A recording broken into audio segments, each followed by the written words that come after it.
Now the fallen mind, or human, has cascaded inward into the autonomous biological entity called the physical body, and its brain now has a particular way of thinking. One way our brains like to think is the process of nearby thoughts.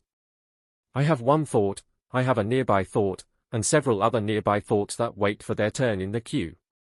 The problem is that the main thought in my head now obtains reference to truth, as it were, or permission, to go forward or execute itself.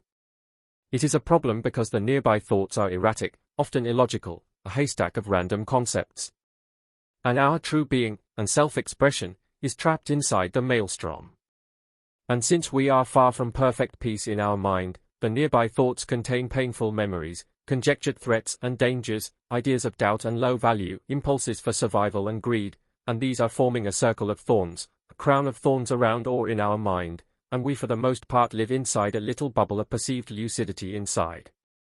Now the mind causes an automatic delusion to help us not lose our sanity outright. It is the lucidity of anosognosia. And here, the process of anosognosia, I take as the mind being unaware of any other way to think, unaware, and therefore unwilling, to believe anything other than the little bubble of lucidity which it conceives as its happy home. Because anosognosia, from our view, makes us oblivious, and happily oblivious.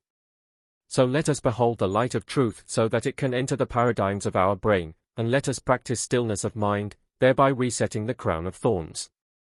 The apparent lucidity of anosognosia carries great danger.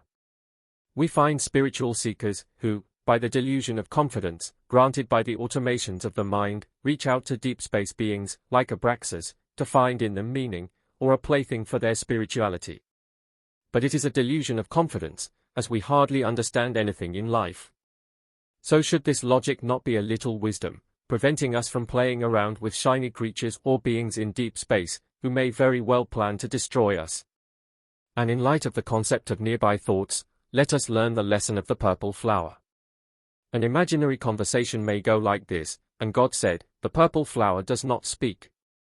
And I would say, "Oh God, what do you mean the purple flower does not speak?" And God would say, "The purple flower is a way of thinking. It is the beauty of self that does not speak to nearby thoughts. The mind is at peace.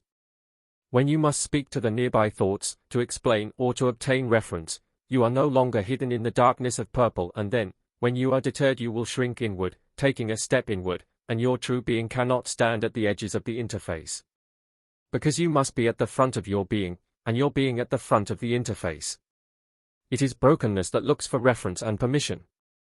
It is the beauty of self in the concept of the unbreakableness of self that speaks to no one. The wings of your mind must be purple.